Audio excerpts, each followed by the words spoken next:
1 more month? Sarah insisted, her knuckles white against the steering wheel of her old tractor. That's all I need to make this land yield something valuable. The bank representative shook his head, tucking the foreclosure notice into his leather portfolio. The military has already made an offer on the adjacent properties, Ms. Harmon. They're particularly interested in this valley for their new training facility. You'd be wise to take their buyout before we're forced to auction. As the banker's sedan disappeared down the dusty road.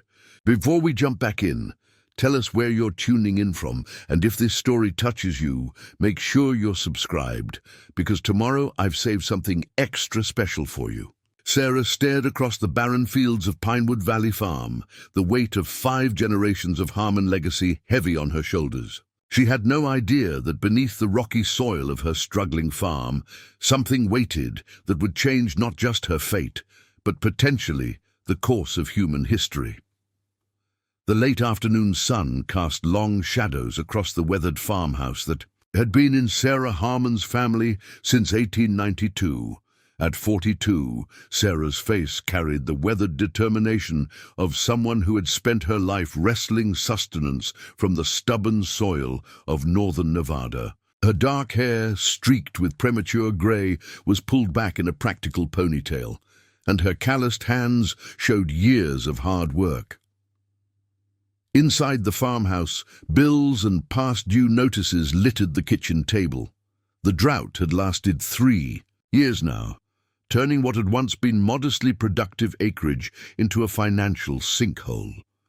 The military's Westridge testing range had been expanding, buying up neighboring properties at prices that seemed generous until you calculated the generations of sweat equity they erased. Sarah's border collie, Cooper, watched attentively as she paced the kitchen, mentally calculating how long she could stretch her remaining savings.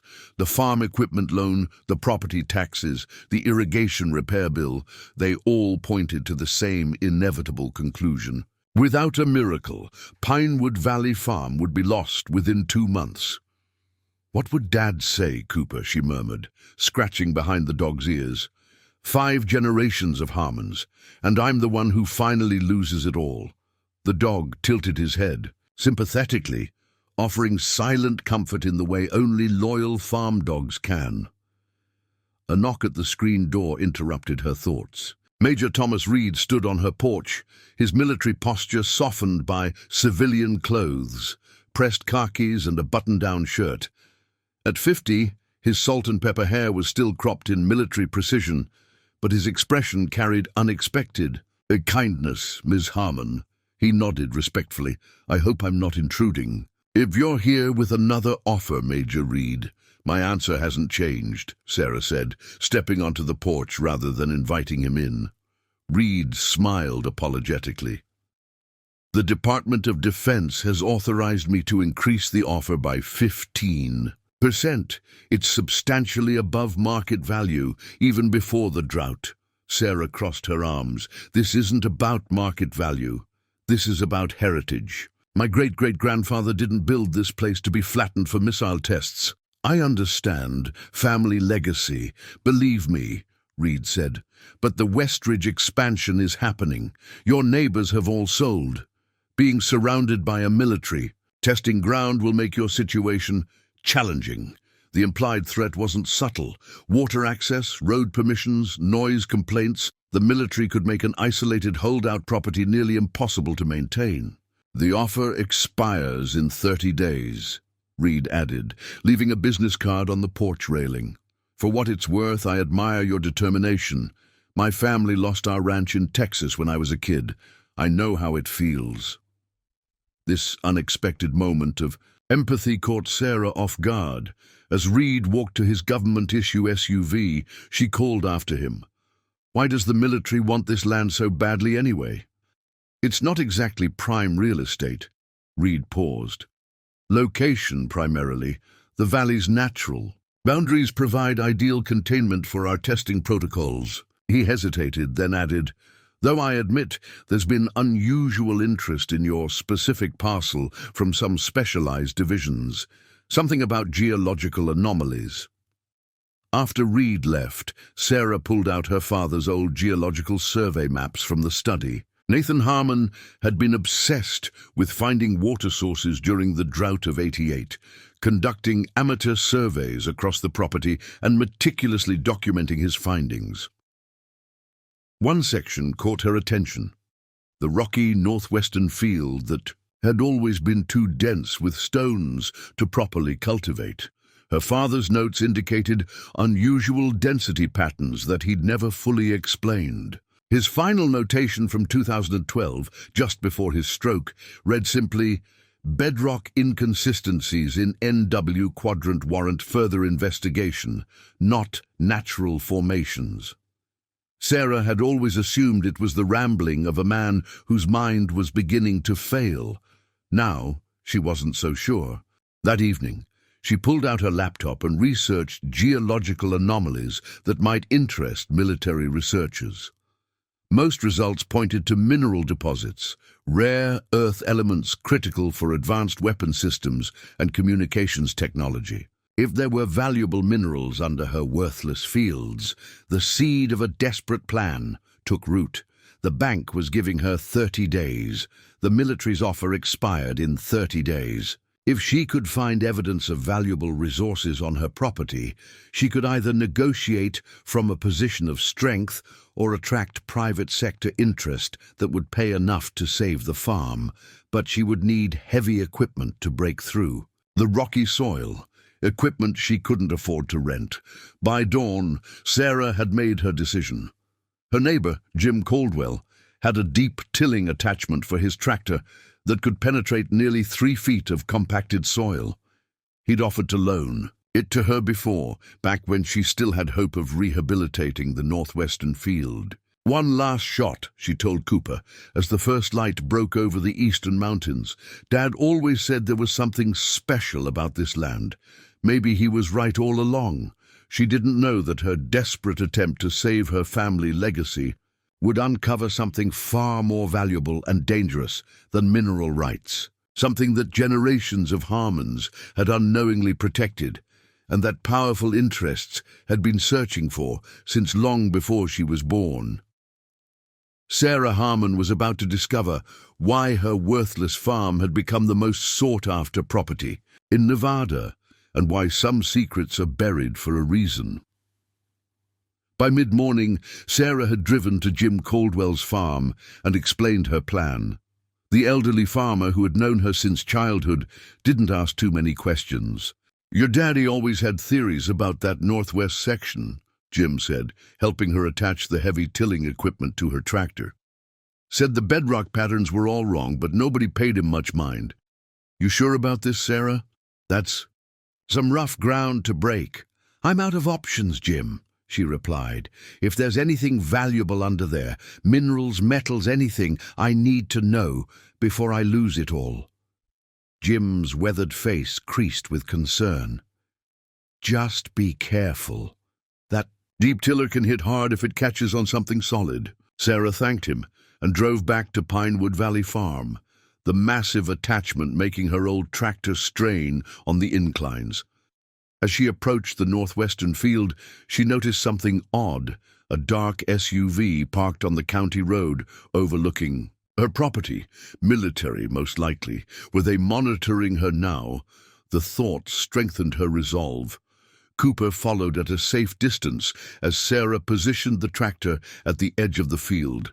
Her father's survey maps indicated the most significant bedrock inconsistencies were concentrated in a roughly circular area about 50 yards in diameter. She would start there. The tractor roared to life, black smoke puffing from its exhaust stack as the deep tiller engaged with the hard ground. The resistance was immediate and fierce. The tractor bucked and shuddered as the hardened steel tines scraped against stone. For 2 grueling hours, Sarah worked in methodical rows, sweat soaking through her shirt despite the cool spring air. The progress was minimal, just a few inches of penetration through the rocky soil. Preparing and narrating this story took us a lot of time, so if you are enjoying it, subscribe to our channel. It means a lot to us. Now back to the story. By early afternoon, when she stopped to refill the fuel tank, there was still no sign of anything unusual. The dark SUV had departed, but she felt certain they would return. Sarah checked her father's maps again, focusing on his most detailed notations. One area, marked with concentric circles and the annotation, strongest density variation, caught her attention. "That's where we try next," she told Cooper, who had been patiently watching from the shade of a stunted juniper. She repositioned the tractor and began again, focusing on the exact spot her father had marked. The resistance seemed even greater here, the tractor's engine straining dangerously. Just as she was about to give up for the day, something changed. The deep tiller, which had been meeting solid resistance, suddenly dropped several inches with a sickening lurch. "What the—" Sarah cut the engine immediately, her heart racing. Something had given way beneath the tiller. She climbed down and examined the area where the ground had partially collapsed. A depression about 3 feet wide had formed, with loose soil falling into what appeared to be an empty space below. Sarah knelt beside the hole, brushing away debris. Instead of bedrock or natural stone formations, her fingers touched something, smooth and unnaturally regular, worked stone, cool to the touch despite the afternoon sun. She cleared more dirt away, revealing what looked like the top of a massive stone block. "Dad was right," she whispered, her voice shaking. "These aren't natural formations." She ran to her truck for a shovel and flashlight, heart pounding with equal parts excitement and apprehension.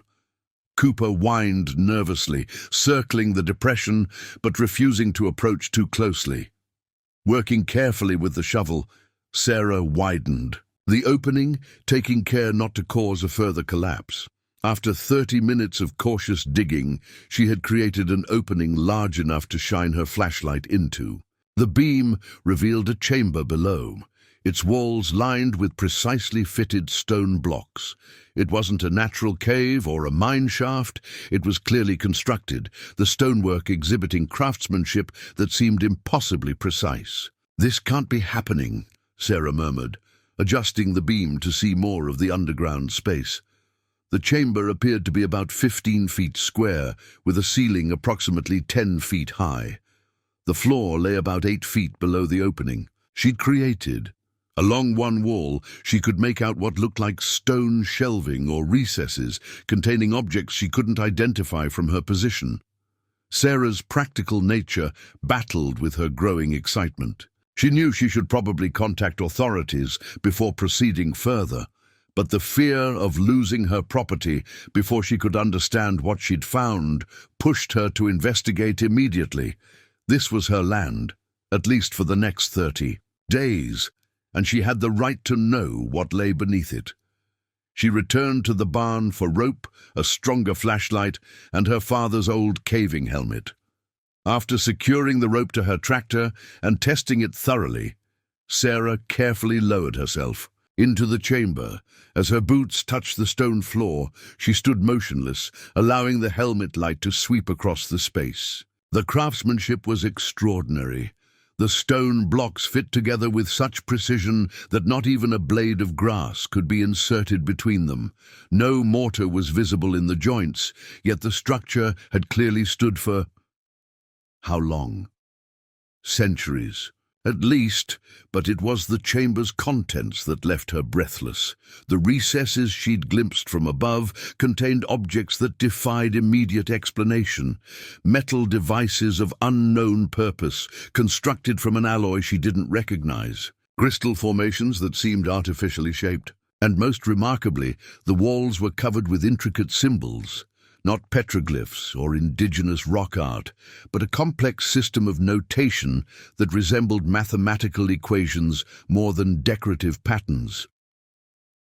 At the center of the chamber stood a stone table or altar, its surface covered with similar symbols etched into the stone. As Sarah approached it, she noticed something strange.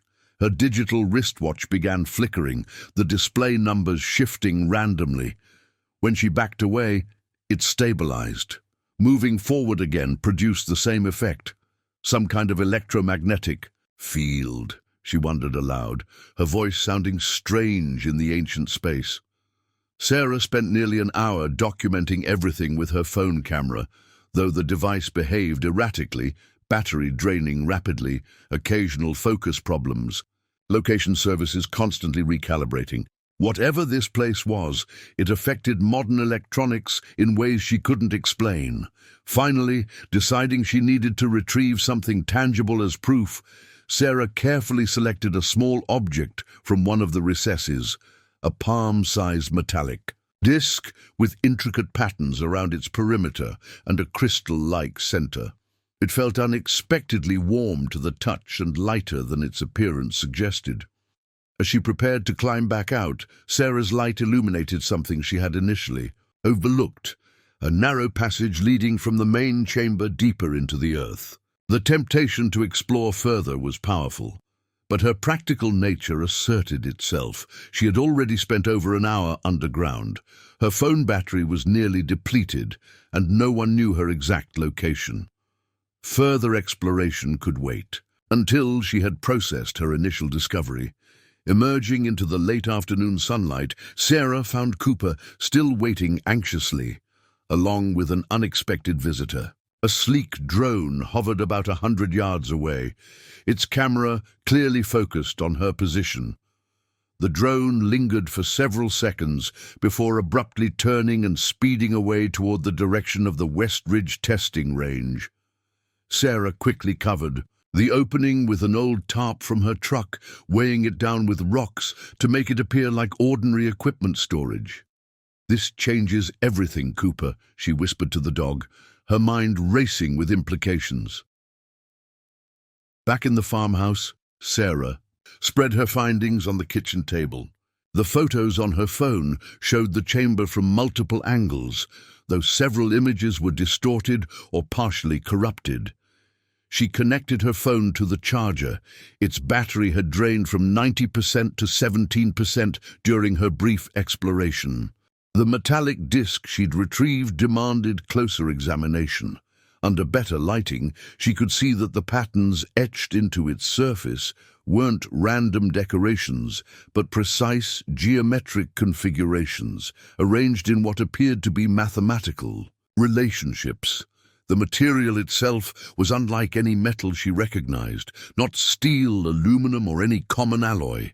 It had a faint bluish sheen when tilted under light, and despite being underground for who knows how long, showed no signs of corrosion or tarnish. When Sarah placed a compass near the disc, the needle spun erratically, unable to find magnetic north. Electronic devices placed too close to it behaved strangely. Her phone's screen flickered, and the digital kitchen clock temporarily displayed nonsensical numbers. "What have I found?" she murmured, carefully wrapping the disc in a cloth and setting it aside. Sarah turned to her father's journals, searching for additional context. Nathan Harmon had been considered eccentric by neighbors, his obsession with the property's geological oddities dismissed as the hobby of an amateur scientist. But as she reread his notes with fresh perspective, his observations seemed remarkably astute. An entry from 2005 caught her attention. Magnetometer readings inconsistent in NW quadrant. Equipment malfunction suspected initially, but pattern too precise. Below surface mass with non-standard density distribution. Natural geological formation impossible to explain readings. Later entries documented his attempts to interest university researchers in his findings, all politely declined. The last pages, written shortly before his stroke, contained a cryptic warning.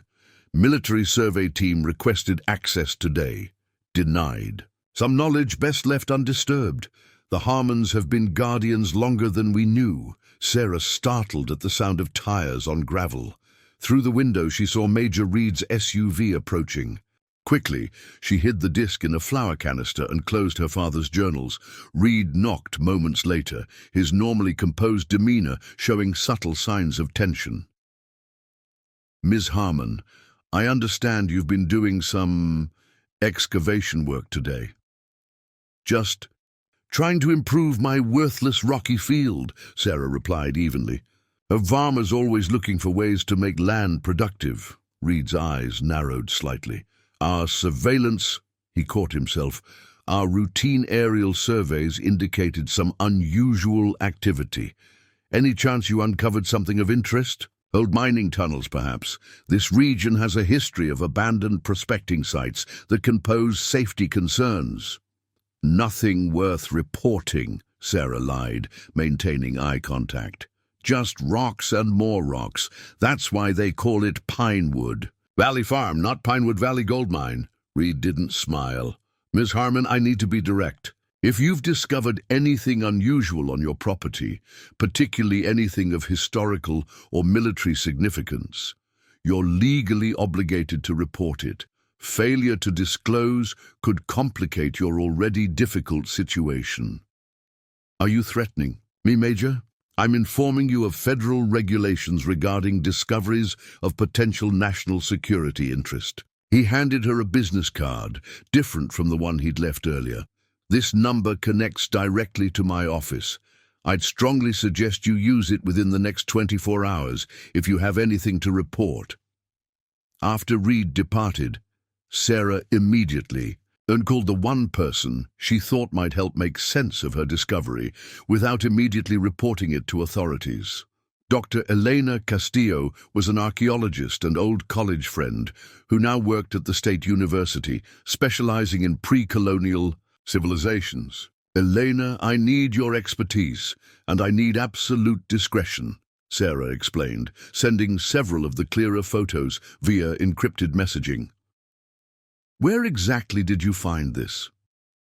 Elena's voice carried poorly concealed excitement after viewing. The images. On my property, there's more to it, but I can't discuss it over the phone. Can you come out to the farm? Tomorrow. I'll be there by noon, Elena promised. And Sarah, don't tell anyone else about this. Don't touch anything else. And whatever you do, don't go back down there alone. That night, Sarah could barely sleep. The metallic disc, now hidden in her bedroom, seemed to emit a faint vibration she could feel through the floorboards. Cooper refused to enter the room entirely, whining whenever he approached the threshold. Around 3 a.m., she was startled awake by the distant sound of vehicles. Moving carefully to the window, Sarah observed 3 unmarked black SUVs parked on the county road overlooking her property. Figures with what appeared to be handheld scanning equipment moved along the perimeter of her land, staying just outside the boundaries. They were searching, but they weren't yet sure exactly where to look. By dawn, the vehicles had disappeared. Sarah checked the tarp covering the chamber entrance. It remained undisturbed. Whatever these people were looking for, they hadn't found it yet. But their presence confirmed her suspicion. The military already knew something about what lay beneath her farm.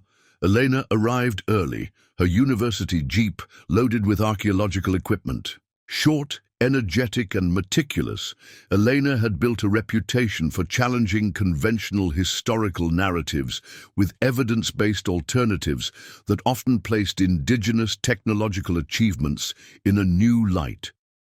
This better be worth the 3-hour drive and calling in sick, Elena said, hugging Sarah briefly before her expression turned serious. Now show me what you found before I explode from curiosity. Sarah led her to the tarp-covered opening, explaining her discovery process and the strange phenomena she'd experienced.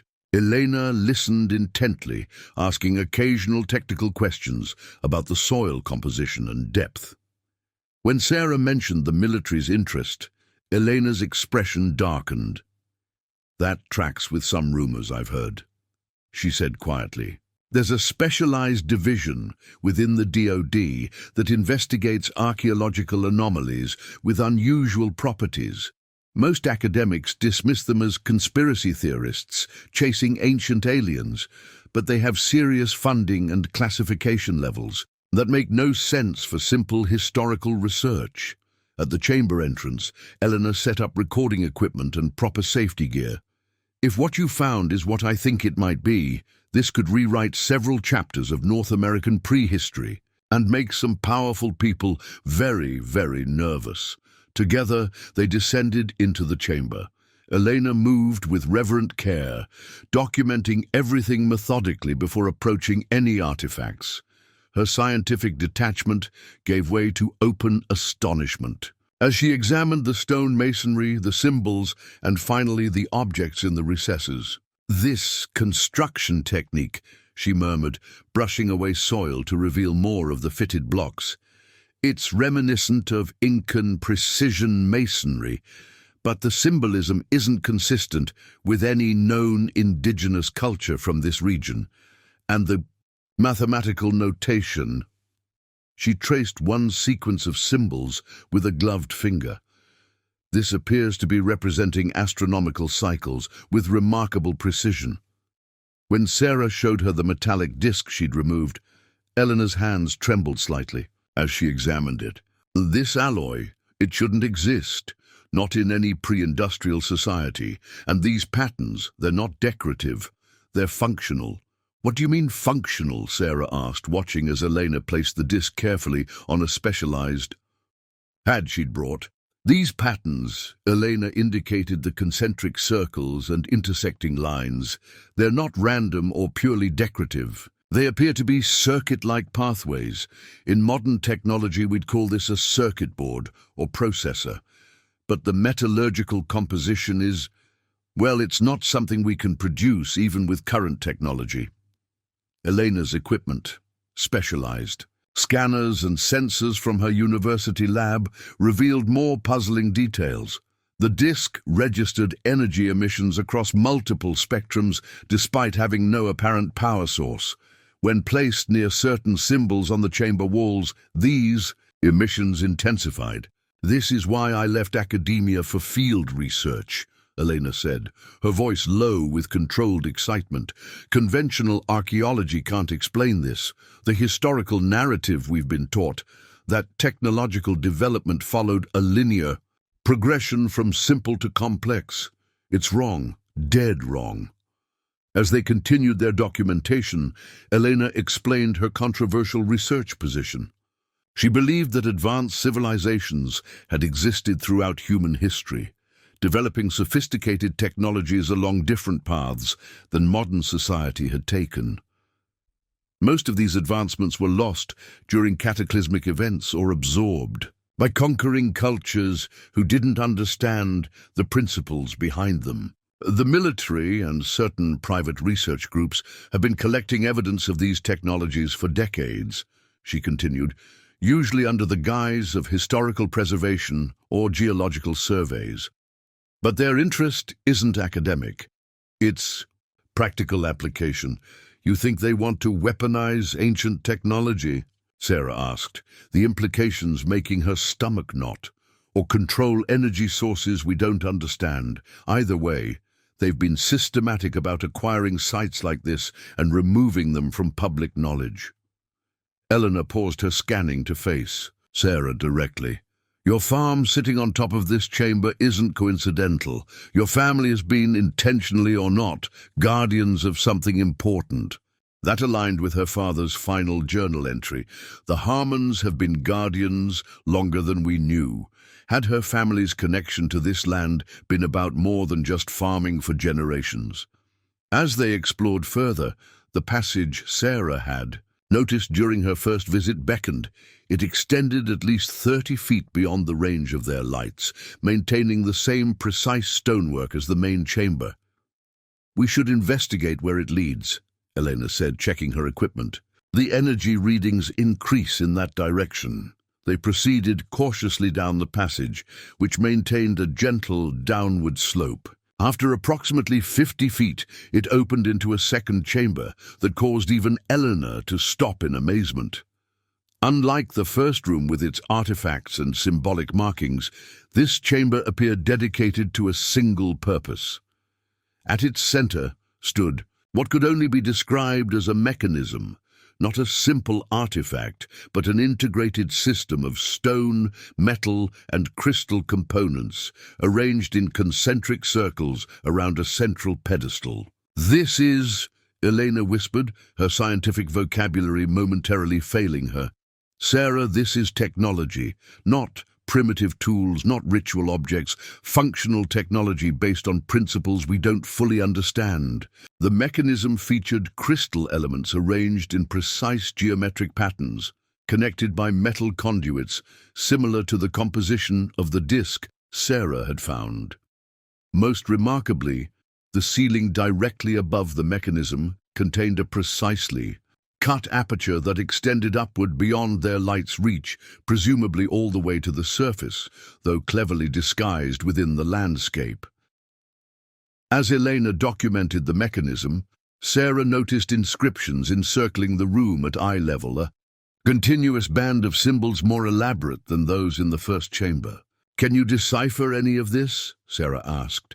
Not immediately, but Elena studied a section carefully. These appear to be operational instructions, not historical records or religious texts. This is a user manual, essentially. While Elena continued her analysis, Sarah felt drawn to a small alcove, partially hidden behind a projecting stone column. Inside was a single object, what appeared to be a handheld device crafted from the same materials as the larger mechanism. It resembled a sophisticated compass or astronomical instrument. "Elena, should we take this for closer study?" Sarah asked, hesitant to disturb anything else after seeing the chamber's significance. Elena considered carefully. "Normally, I'd insist everything remain in situ until a full scientific assessment is complete.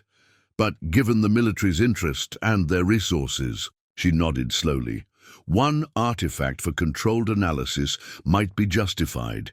If they secure this site, we may never get access again." As they prepared to return to the surface, a faint vibration shuddered through the chamber. Dust drifted from the ceiling, and the crystal components in the mechanism briefly glimmered with internal light, though no one had touched them. "What was that?" Sarah whispered. "Seismic activity, or—" Elena checked her instruments. Energy readings just spiked across the spectrum. "This installation isn't just sitting here dormant, it's active on some level, possibly responding to external stimuli we can't detect." They ascended quickly, securing the new artifact alongside the disc. Upon reaching the surface, they found Cooper barking agitatedly toward the eastern property line. In the distance, they could see vehicles approaching along the main road to the farm. "We need to hide the entrance again," Sarah said urgently, pulling the tarp back into position and disguising it with farming equipment and soil. Elena transferred her data to encrypted drives, concealing her specialized equipment in scientific cases labeled for conventional archaeological fieldwork. "If they ask, I'm just visiting an old friend and doing some routine soil sampling for a university environmental study." The approaching vehicles resolved into two black SUVs and Major, Reed's now familiar vehicle. The way they drove, directly and purposefully toward the farmhouse, suggested they weren't coming for a casual follow-up. "They know," Elena said quietly. "Something triggered their monitoring systems." As the vehicles pulled up to the farmhouse, Sarah noticed something different about this visit. Accompanying Major Reed was a woman she didn't recognize, tall, silver-haired, with the bearing of someone accustomed to authority. Her crisp pantsuit and minimal jewelry spoke of government authority rather than military rank. "That's Dr. Vance," Elena whispered, her expression darkening. "Director of the Advanced Historical Research Division, the specialized unit I mentioned.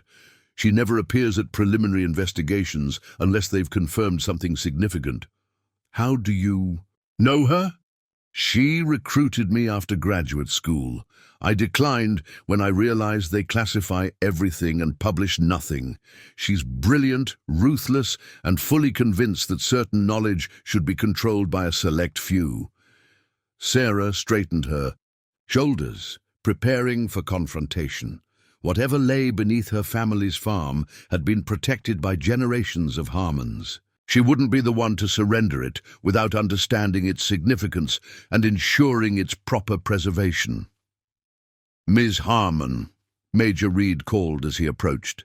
his tone professionally neutral, though his eyes scanned everything with tactical precision. "I believe you've made a discovery that requires official consultation."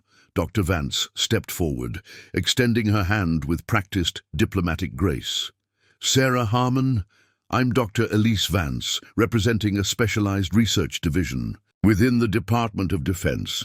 I believe we have matters of mutual interest to discuss." Sarah reluctantly invited the visitors into her farmhouse, strategically guiding them to the living room, away from the kitchen where the artifacts remained hidden.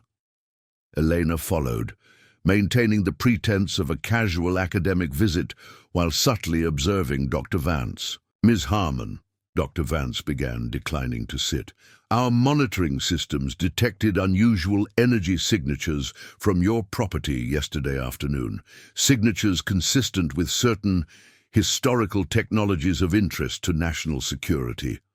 "I'm not sure what you're talking about," Sarah replied evenly. "This is a farm, not a research facility."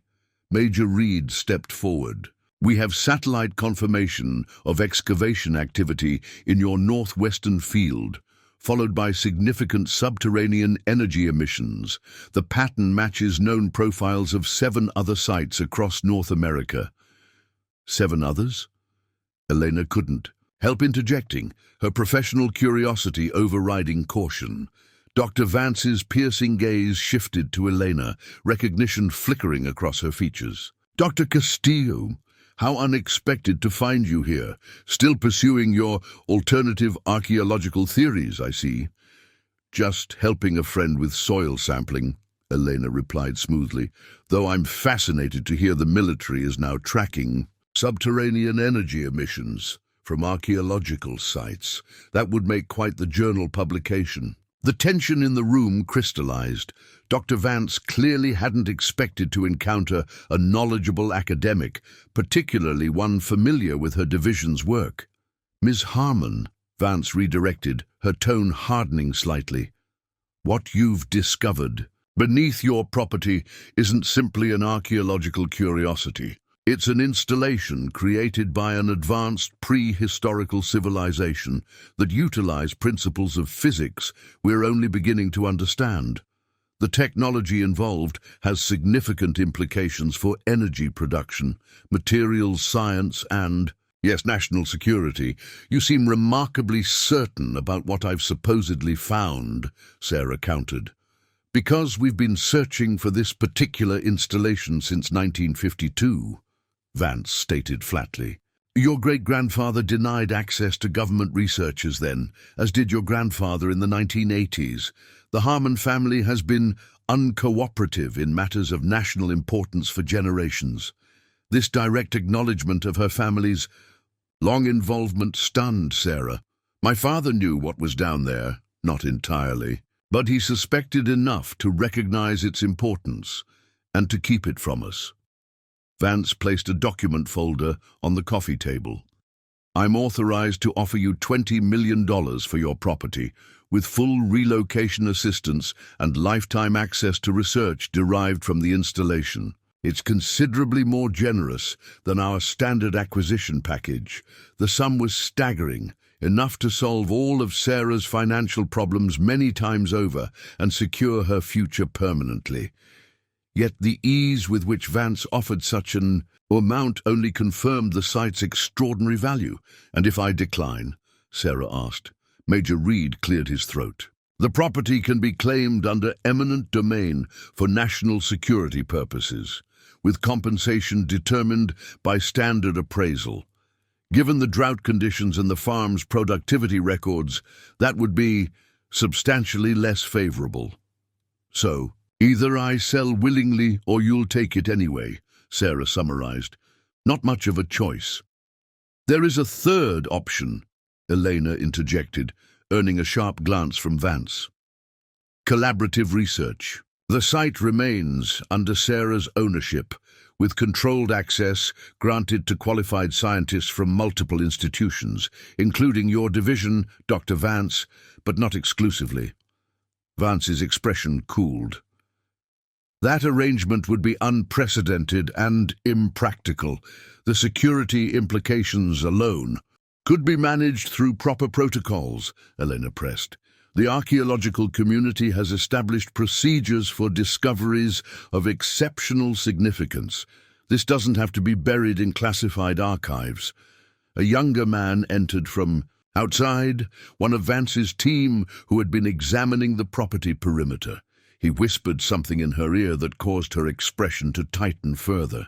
"Ms. Harmon, we've located the entrance to the underground installation," Vance stated. "My team is prepared to secure the site immediately. I strongly suggest you accept our offer and facilitate a smooth transition. Resistance at this point would be problematic." Sarah felt a surge of anger at the intrusion and implied threat. "This land has been in my family for 5 generations. Whatever's beneath it has been safely hidden for who knows how long. I'm not making any decisions until I understand exactly what's at stake, beyond your vague references to national security." Vance studied Sarah with calculating assessment. "Very well, a demonstration may be educational." She turned to Reed. "Major, please retrieve the monitoring equipment. Ms. Harmon should see what she's dealing with before making her decision." As Reed departed, Vance addressed Elena directly. "Dr. Castillo, I'm curious. Did you manage to activate any of the artifacts during your unauthorized examination? Perhaps a disc-shaped object with concentric circuit patterns, or did you just remove them for study?" The precision of the question confirmed Sarah's suspicion. They were being monitored more closely than they'd realized, and Vance knew exactly what they'd found. Before Elena could respond to Vance's pointed question, Sarah made a quick decision. "Yes, we found artifacts," she admitted. "And yes, we've documented the chambers. If you already know that much, there's no point in denying it. But these objects have been under my farm for generations. They're part of my family's legacy, as much as the land itself." Vance's smile didn't reach her eyes. "A pragmatic approach, Ms. Harmon. Perhaps we can be equally direct with each other." Major Reed returned, carrying a specialized case, which he set on the coffee table and opened to reveal sophisticated monitoring equipment. The central display showed a 3-dimensional rendering of what lay beneath the northwestern field, not just the chambers they had explored, but an entire complex extending far deeper than they had ventured. "Our ground-penetrating radar and quantum resonance scanning show at least 7 interconnected chambers," Vance explained, manipulating the display. "What you've discovered is merely the entrance to a much larger installation." The imaging revealed chambers arranged in a pattern reminiscent of a circuit board or processor. Concentric rings connected by precisely aligned passages, all surrounding a central hexagonal space significantly larger than the others. "The technology that built this predates recorded civilization by thousands of years," Vance continued. "We found similar installations at specific geometric points across the globe, always buried, always protected by geological formations that shield their energy signatures. Your great-grandfather chose this farm specifically because he detected those energy patterns with equipment he developed during his military service." Sarah felt disoriented by this revelation. "My great-grandfather was just a farmer who came back from World War II and bought land. Captain James Harmon was attached to the Army Corps of Engineers, but worked primarily with the early Office of Strategic Services on classified projects involving anomalous energy detection," Vance corrected. "His farming equipment purchase records show materials consistent with building modified detection instruments. He found this site deliberately, then created the farm as cover for long-term protection." The family history Sarah had always accepted was unraveling before her eyes. The struggling farm she'd fought to save might never have been intended as just a farm at all, but as camouflage for something far more significant. Elena studied the scan results with professional intensity. "These energy patterns, they're similar to what we detected in the mechanism chamber, but orders of magnitude stronger in the central hexagon. What exactly does this technology do, Dr. Vance? You obviously have theories. Vance hesitated, calculating how much to reveal. The installations appear to function as a network, each site generating and channeling energy in ways we don't fully understand. The materials used in construction don't degrade over time like modern equivalents.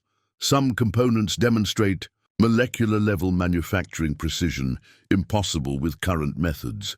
And the military applications, Sarah pressed. Limitless, Vance admitted. Theoretical models suggest applications in clean energy production, gravity manipulation, even localized space-time effects. But the installations resist conventional research approaches. Attempts to remove components from other sites have resulted in unfavorable outcomes. Meaning what exactly? Elena demanded. Meaning the technology appears designed with fail-safes against tampering or removal. In 1978, a research team attempted to extract the central mechanism from a similar site in Arizona. The resulting energy release created a localized electromagnetic pulse that disabled all equipment within a 3-mile radius and permanently altered the regional magnetic field. Sarah thought about the artifacts they had already removed. The disc and handheld device currently hidden in her kitchen. Had they unknowingly triggered some kind of failsafe? Was that what caused the energy spike during their exploration? As if reading her thoughts, Vance added, smaller peripheral components can sometimes be removed safely, particularly by individuals with certain genetic markers that appear to resonate with the technology. Your family line carries those markers, Ms. Harmon, as do a few others globally.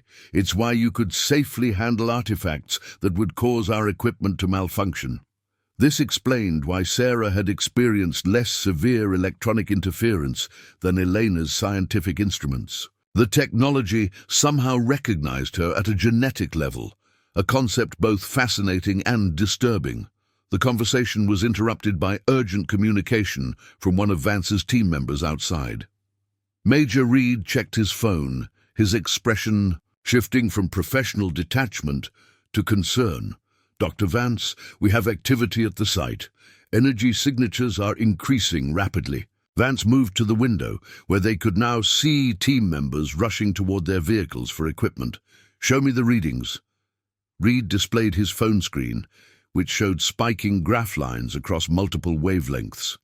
It started 3 minutes ago and continues to escalate.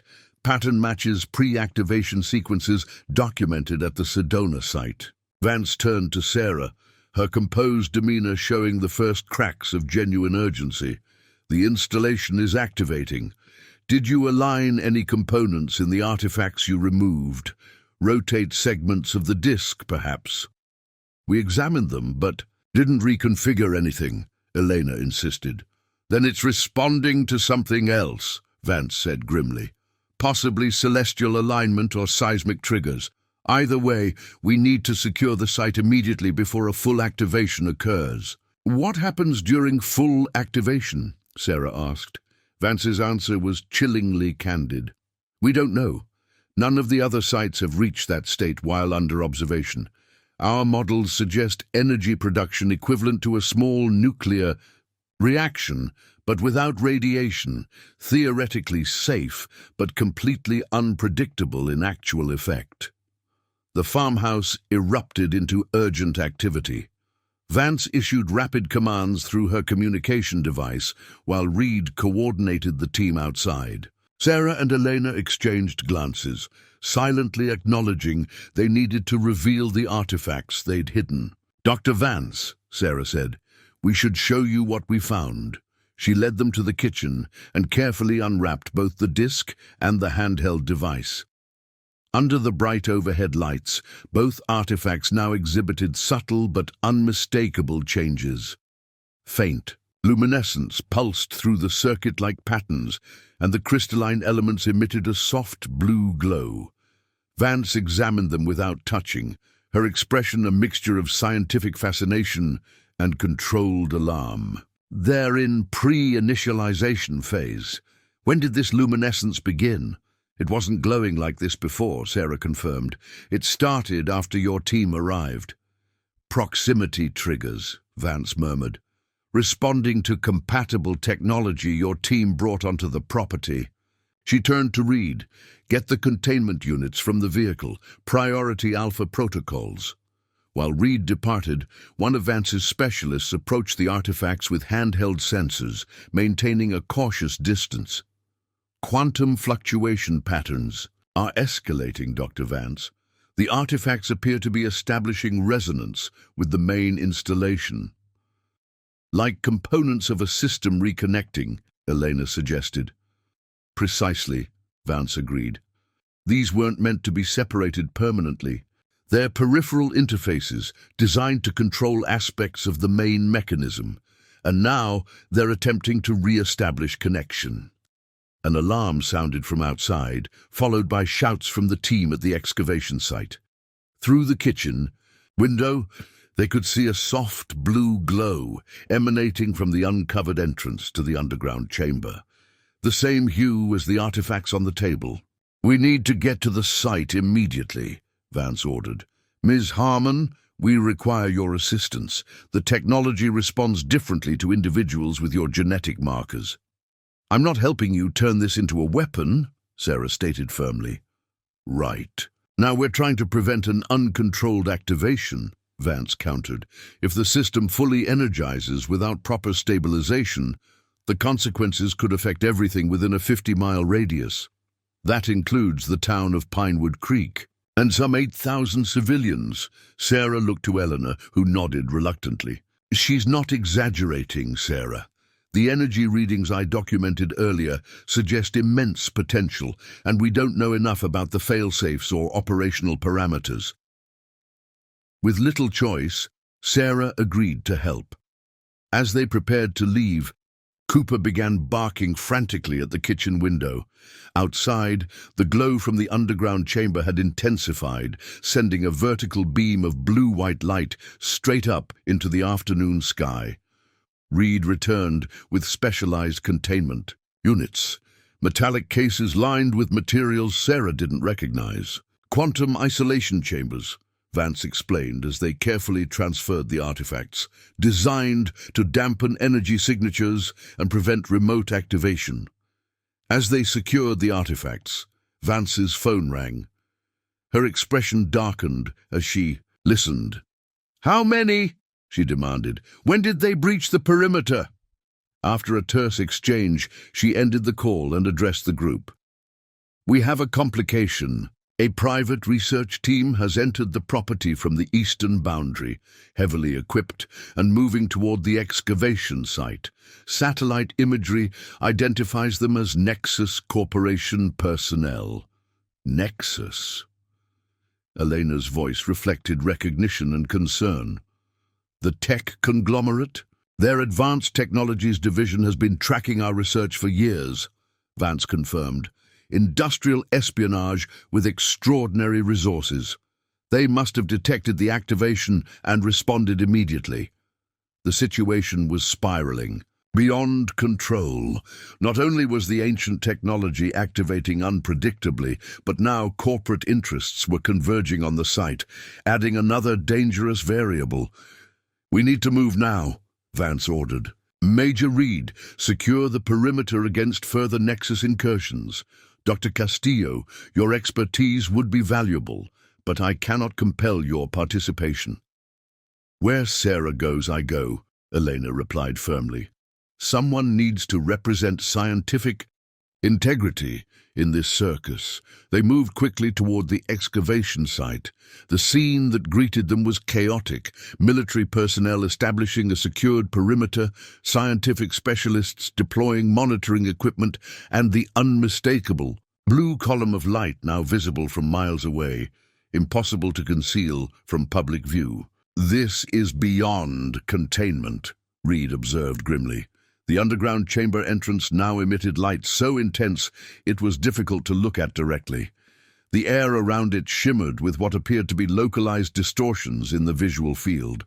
Light, bending in ways that defied normal physics. Dr. Vance led them to a hastily established control center where screens displayed readings from multiple sensors. The data painted an alarming picture.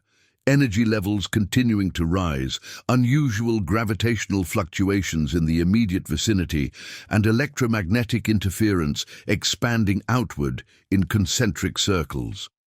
The activation sequence is following. A predictable progression, explained one of Vance's scientists.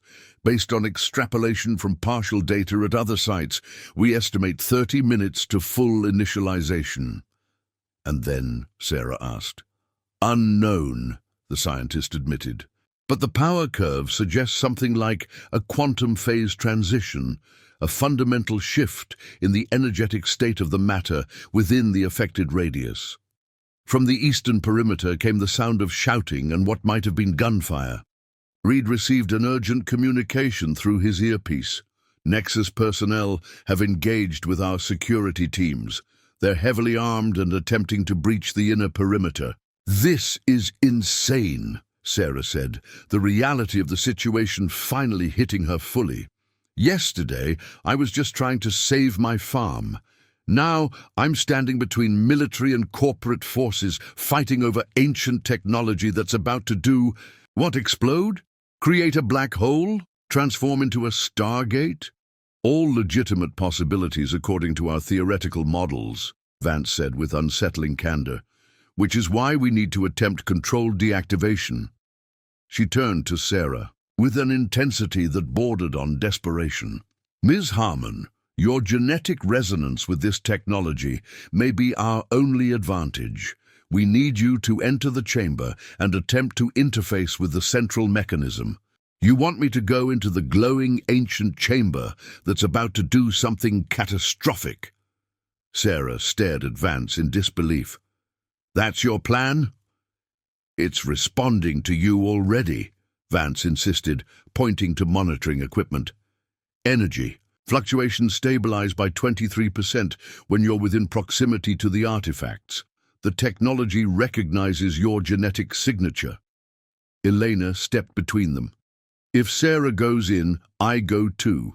I can document the central mechanism and provide archaeological context that your military scientists lack. Vance hesitated, then nodded curtly. Agreed, time is critical. They were quickly outfitted with specialized protective gear, lightweight suits with built-in sensors and communication systems.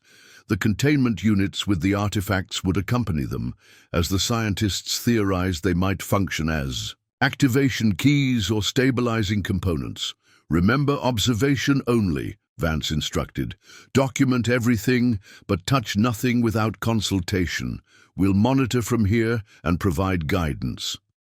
As they approached the chamber entrance, the air became charged with static electricity. Hair stood on end, and small objects in their pockets, coins, keys, vibrated slightly. The blue light had grown so intense that even with protective goggles, it was difficult to look directly at the opening. The spatial distortion is increasing, Elena observed, pointing to where the air seemed to ripple like heat waves, but in geometric patterns rather than random fluctuations. It's as if the chamber is adjusting the properties of space-time around it. With Vance's team monitoring remotely, Sarah and Elena carefully descended into the first chamber. The transformation was astonishing. The symbols on the walls now glowed with the same blue luminescence, pulsing in complex sequences. The central stone table they'd examined earlier had risen several inches and was slowly rotating counterclockwise. The patterns are mathematical, Elena said, filming everything with a specialized camera. They appear to be displaying countdown sequences and coordinates, astronomical alignments perhaps. They proceeded to the passage leading to the mechanism chamber, finding it now illuminated by light emanating from the stonework itself. The crystals embedded in the walls pulsed in rhythm with the symbols, creating an effect like moving through an organic circuitry system. The mechanism chamber had transformed dramatically. The concentric rings were in motion, rotating at different speeds and occasionally changing direction in precise sequences. The crystals now emitted coherent beams of light that intersected at mathematically exact angles, creating three-dimensional geometric patterns in the center of the room. "This is incredible," Eleanor breathed. "It's a computational system of some kind, processing data through light instead of electricity." Sarah felt strangely calm, despite the extraordinary circumstances. Something about the chamber felt familiar, almost welcoming. The panic and anxiety that had gripped her outside faded, replaced by focused clarity. "The central hexagonal chamber should be through there," she said, indicating a passage they hadn't explored earlier, one that had been barely visible during their first visit, but now stood fully revealed, its entrance framed by glowing symbols.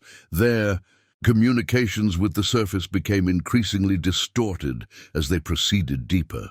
Vance's voice crackled through static. "Energy levels, exponential, Nexus teams, breached inner perimeter. Proceed with caution."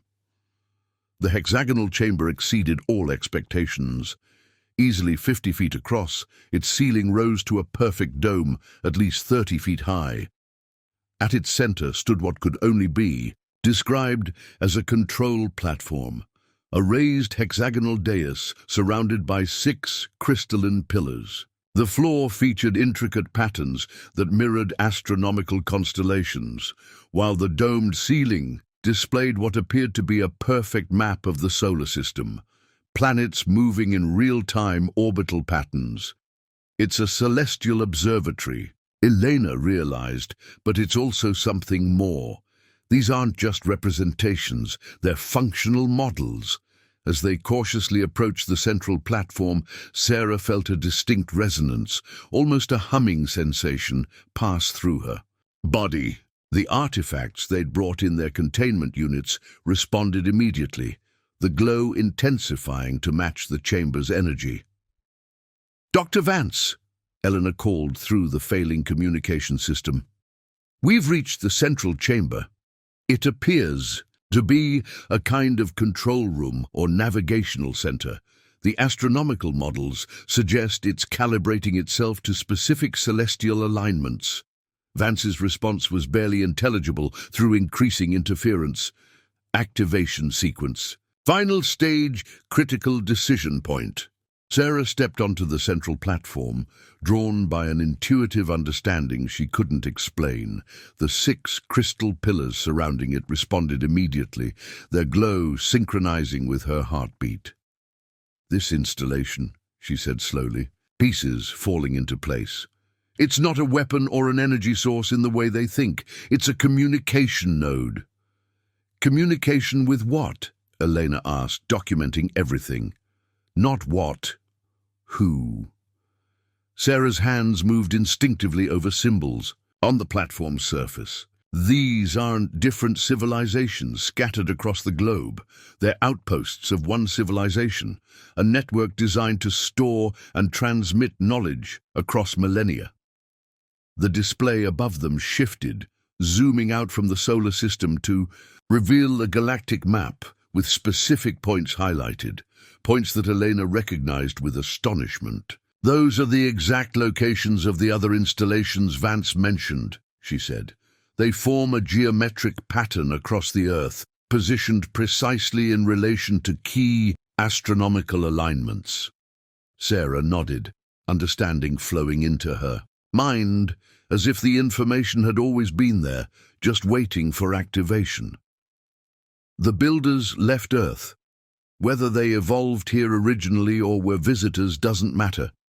They created this network to maintain connection, to share knowledge with those who were ready to receive it. She looked at the countdowns displayed on the walls, now understanding their significance. It's not a destructive sequence, it's preparation for a transmission event. The network activates when specific celestial alignments occur, creating a window where communication becomes possible across vast distances. Their communicators suddenly cleared, Vance's voice coming through with unusual clarity. "Ms. Harmon, our sensors indicate you've engaged with the central platform. The energy signature has changed. It's stabilizing rather than escalating. What's happening in there?" "It's a communication system," Sarah replied to Vance. "Not a weapon or power source, at least not primarily. The energy buildup is preparing for a transmission event." Elena added technical details while continuing to document the chamber. "The installation appears designed to establish contact across vast distances. When specific astronomical alignments occur, the countdown indicates we're approaching such an alignment." After a moment of silence, Vance responded with unexpected candor. "That aligns with theories our linguistics team proposed after studying symbols at other sites. But the Defense Department prioritized potential energy applications." "Of course they did," Elena muttered. "Outside, the situation was deteriorating. Nexus security forces had engaged in a standoff with military personnel, both sides heavily armed and positioned around the property. The blue light column extending from the chamber was now visible for miles, drawing media attention and civilian onlookers despite attempts to secure the perimeter. "We need a strategic shift," Vance acknowledged after receiving updates. "Ms. Harmon, if you can indeed communicate with this system, we need to establish parameters for safe interaction. The energy signature could still be devastating if improperly channeled." Through rapidly improving communications, as if the system was now facilitating rather than blocking their technology, a new plan emerged. Sarah would remain at the central platform, with Elena continuing documentation, while Vance diverted military resources from confronting Nexus to establishing a scientific perimeter. "The priority is understanding, not controlling," Sarah insisted, finding her voice and authority. "This is bigger than military applications or corporate profit. It belongs to humanity." Surprisingly, Vance agreed. "I've spent my career pursuing these installations. I want answers more than I want weapons." She paused. "Nexus, however, has fewer scruples. An unexpected ally emerged when Major Reed reported directly to the central chamber, having left his team to secure the surface perimeter. "Doctor, Vance isn't telling you everything," he said quietly to Sarah and Elena. "Records from the Arizona site indicate a partial transmission was received during its activation in 1978. The content was transformative, mathematical and scientific information centuries beyond our current understanding. And let me guess, it was immediately classified," Elena said. Reed nodded. "The advances in quantum computing over the past 40 years, materials science breakthroughs, much of it derived from partial translations of that transmission. Imagine what a complete, clear transmission could provide." The countdown on the chamber walls showed less than 15 minutes remaining.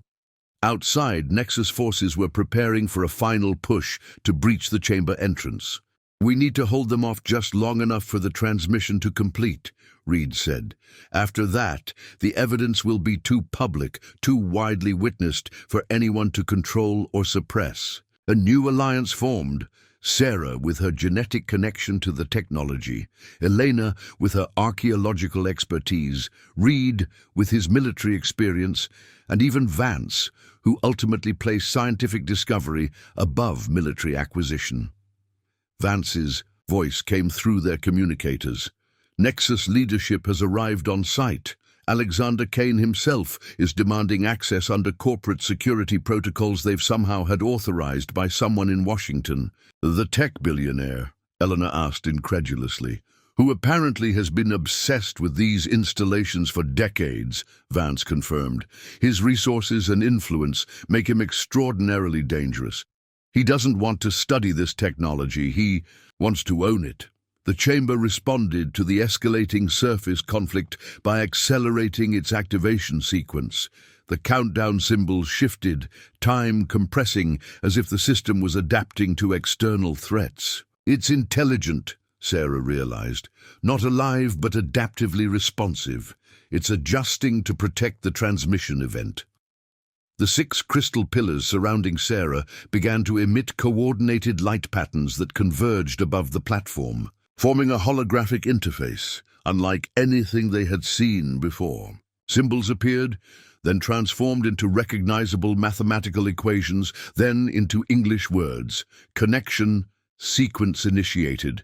Genetic, verification, confirmed. Transmission. Window opening. The holographic interface expanded, surrounding Sarah. In a sphere of light containing symbols, equations, and 3-dimensional models. She stood motionless at the center, her expression reflecting awe as information flowed into her consciousness, not through her eyes or ears, but through some direct connection the technology had established. "Sarah?" Eleanor called worriedly. "Can you hear me?" "I can hear you," Sarah replied, her voice calm despite the extraordinary circumstances. "I can see everything, how the network functions, why it was built, who built it." Above them, the domed ceiling transformed into a vivid representation of Earth as it appeared thousands of years ago.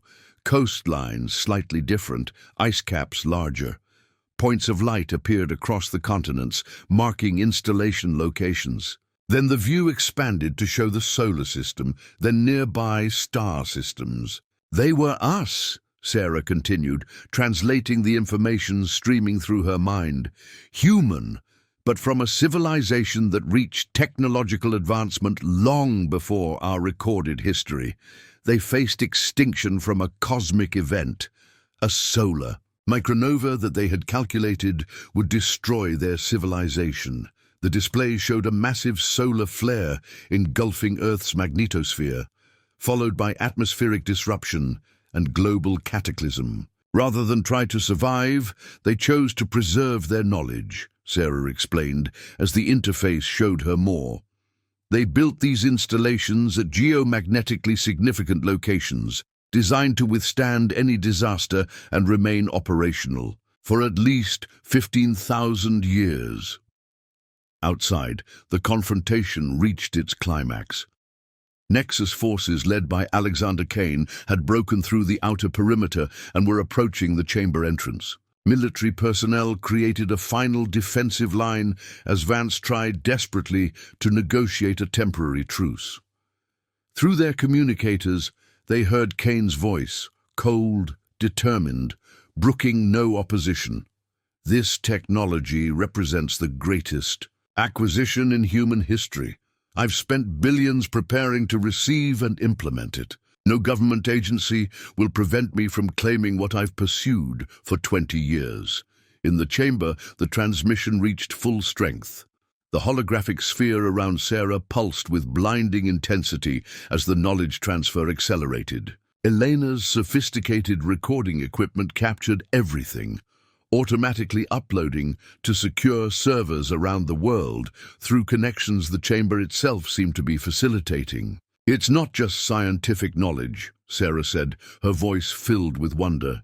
"It's their understanding of consciousness, of cosmic interconnection, of sustainable technology that works with planetary systems rather than exploiting them." The model shifted to show future Earth, coastlines altered by climate change, but with integrated habitats that merge technology and natural systems in harmony.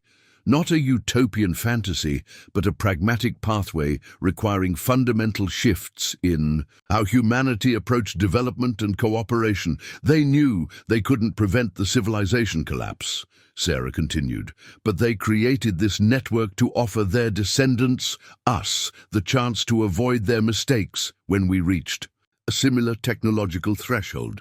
The timer reached 0. The 6 crystal pillars surrounding Sarah emitted brilliant beams that converged above her head, shooting upward through the ceiling via some property that allowed solid matter to become temporarily permeable. The beam, joining the one already extending into the sky, intensified tenfold, creating a spectacle visible for hundreds of miles. At that precise moment, across the globe, 6 other beams erupted from identical installations. From the Gobi Desert, the Amazon Basin, Antarctica, the Indian Ocean, Siberia, and the Sahara. Satellite imagery captured all 7 beams connecting in the upper atmosphere, forming a geometric pattern that encompassed the planet. Alexander Kane and his security team reached the chamber entrance just as the transmission peaked. The mercenaries vaulted, weapons lowering involuntarily as the sheer magnitude of what they were witnessing overwhelmed their military discipline. Kane himself stood transfixed, his expression transitioning from determined acquisition to stunned comprehension. "It was never about ownership," he whispered, loud enough for nearby microphones to capture. "It's about stewardship." Within the central chamber, the holographic interface collapsed into a concentrated sphere of light that hovered before Sarah. It compressed further until it formed a crystalline object about the size of a softball, a repository containing the complete transmission. "A gift," Sarah said simply, as the object floated gently into her outstretched hands, "and a choice." 3 months after the activation event at Pinewood Valley Farm, Sarah Harmon stood on her porch watching researchers work near the now permanent installation entrance. The property had transformed, not just physically but conceptually. What had been a struggling farm fighting foreclosure was now the North American Center for Ancient Technology Research, with Sarah serving as both property owner and crucial liaison between the installation and the international scientific community. The global impact had been profound and immediate. 7 synchronized beams visible from space couldn't be classified or covered up. Within hours of the event, footage had spread worldwide. Within days, the United Nations had convened an emergency session to establish the International Ancient Technology Oversight Committee, a diverse body of scientists, indigenous knowledge keepers, ethicists, and governmental representatives tasked with studying and implementing the transmitted knowledge responsibly. Elena approached, carrying tablets filled with translation data. Her role had evolved from rogue archaeologist to director of cultural integration, ensuring the ancient knowledge was contextualized properly. "The agricultural applications alone are revolutionary," she said, showing Sarah simulations of new farming methods derived from the transmission. Drought-resistant crops that actually restore soil health, irrigation systems that reduce water usage by 80% while increasing yields. "Your farm could become a global demonstration site." Sarah smiled. The irony wasn't lost on her. Her desperate attempt to save the farm had transformed it into something her ancestors had apparently intended all along. A bridge between ancient wisdom and future possibility. Major Reed, now assigned as military liaison to the research center, joined them with his daily security update. The partnership that formed during the activation had proven durable, with Reed advocating for open research rather than classified development. "Nexus Corporation has formally withdrawn all legal claims to the site," he reported. "Alexander Kane's transformation appears genuine. He's redirected his entire R&D division toward implementing sustainable energy systems from the transmission data." The most surprising development had been Kane himself. Witnessing the activation had fundamentally shifted his perspective from acquisition to contribution. His vast resources were now flowing toward global implementation of the ancient technology, with particular focus on climate stabilization systems and clean energy. Dr. Vance remained involved, but in a significantly evolved capacity. Her specialized division had been restructured with transparent civilian oversight, focusing on archaeological preservation rather than military application. She had become an unlikely ally in ensuring the knowledge benefited humanity broadly, rather than advantaging any single nation or entity. "The geothermal system designs are ready for testing," she informed Sarah, approaching from the research facility. "If successful, they could provide zero-emission energy to the entire region, using principles we never would have discovered independently for centuries." The crystalline repository, what they now called the Codex, remained at the farm under Sarah's protection.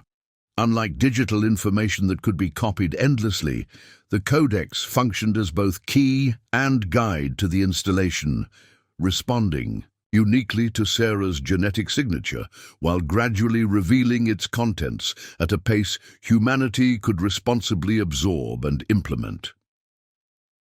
The bank that had threatened foreclosure now proudly advertised their historical connection to humanity's most significant discovery. Sarah's mortgage had been ceremoniously burned during a community celebration, replaced by substantial research grants and a trust ensuring the property would remain protected for generations. Cooper lounged contentedly near the porch stairs, seemingly unfazed by the transformation of his farm into an international research center. Occasionally, he would follow Sarah to the central chamber, the only non-human the installation seemed to recognize and welcome. "Sometimes I still can't believe it," Sarah said, gazing toward the northwestern field where her tractor had broken through just months before. 5 generations of Harmons protecting this place without fully understanding why. My father and grandfather knowing something was special but never discovering what lay beneath.